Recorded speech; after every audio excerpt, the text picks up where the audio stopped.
Hey, my name is Ben Sahlstrom. Thanks for stopping by. Today I have my Milwaukee M18 drill that I've been using for the past few years, and I've got a problem with it where you pull the trigger and nothing happens. This LED light comes on here indicating that it's trying to start, but it's not. So what I suspected right away, since I've pretty much remodeled this entire house using this drill, is that it probably has a bad set of brushes. And the way I was able to figure that out, or the way I think that this is going on, is basically if you rotate the chuck, it'll start. And that just means there's a spot where the brushes aren't quite touching. So I ordered myself up a new set of brushes. This is what a set of brushes looks like, and that's what these are actually called. These individual parts here are called the brushes, and they're spring loaded. If I could get one to pop up here like that. Anyway, this is what we're going to replace and see if this takes care of it. I'm pretty sure it will. I'll leave a link in the description to where you can get a set of brushes if you happen to have the exact same model as I do.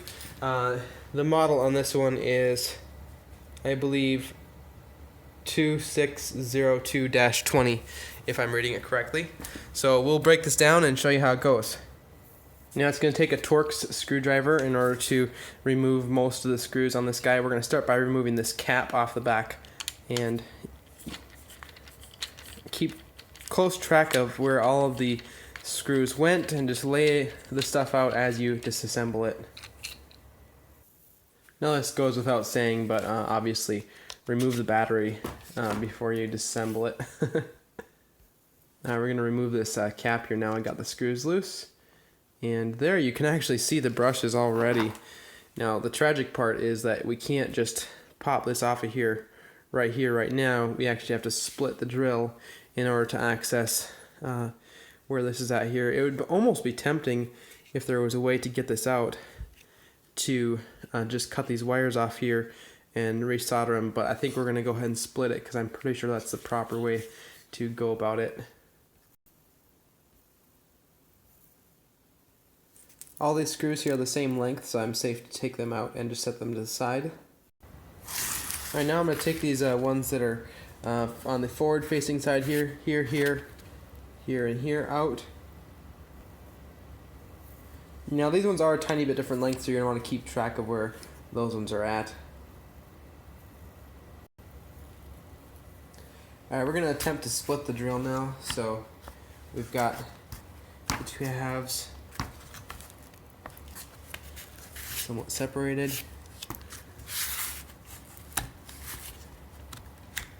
Okay, there it's coming off. There's one little wire hanging on here. It's from the LED light up front. So there we have that half taken off.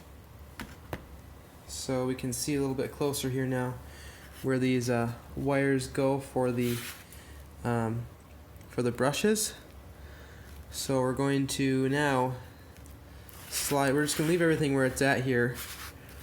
You can see where these wires go down and hook on to something, but I'm just going to take this set of brushes off the end now. Now you can see there's not much left of these brushes. They're pretty much toast compared to this. So we're gonna see how we can unplug this from here. So one kind of interesting thing that I'm noticing here is this new one has screws on it, so you can actually remove these terminals really easily to replace the brushes. So what I'm going to do, I think I'm going to try to crimp the old wires into these portions right here, instead of trying to attach the wires to here. So we'll see how that goes, but I'm going to start by cutting the wires off of here and here. Got the wires clipped off, so we'll see if we can get these wires out of those holders, and then we'll crimp these onto the existing wires.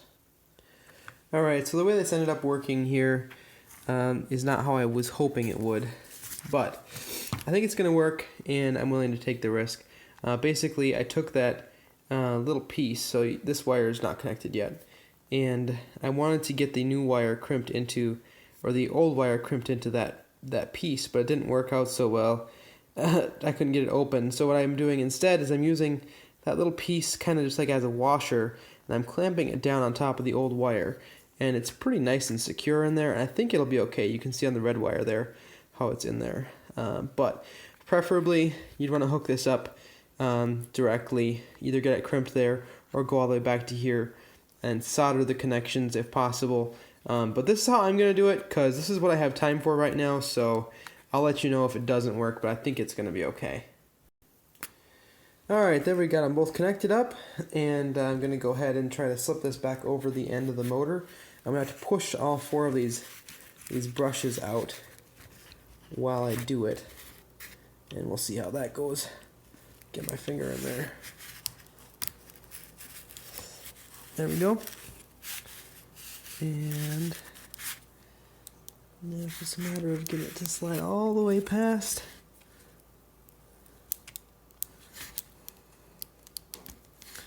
There we go.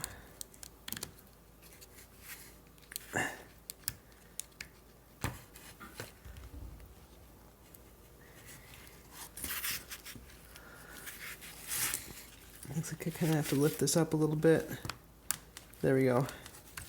And drop it in there. There it is. So I think we got this in position here.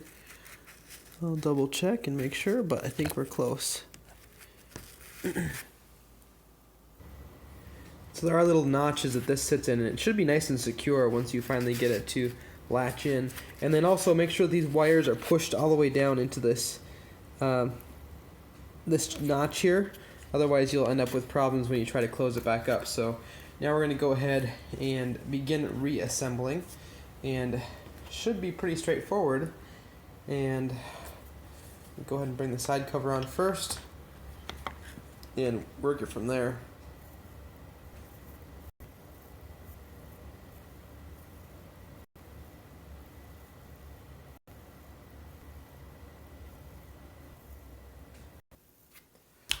I think that's all on that side, and we've got a couple more here, so we'll get these in.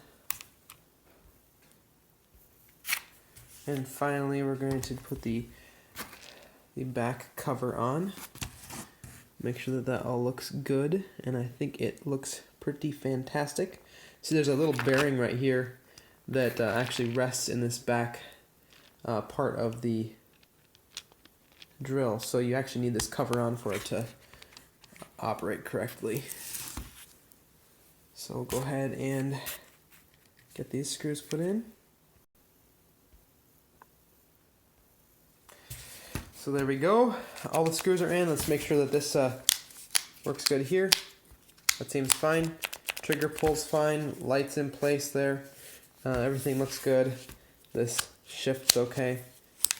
Things turn okay here. So we're ready to pop the battery on and see if we fixed our problem or not. So on the count of 3, 1, 2, 3. There we go. I've missed this drill a lot, I can tell you that. So that's been it. That's how you replace the brushes in your Milwaukee drill. I will leave a link in the description to just a general set of Milwaukee tools like what I use. I've been a really big fan of Milwaukee, and their warranty has been generally really good.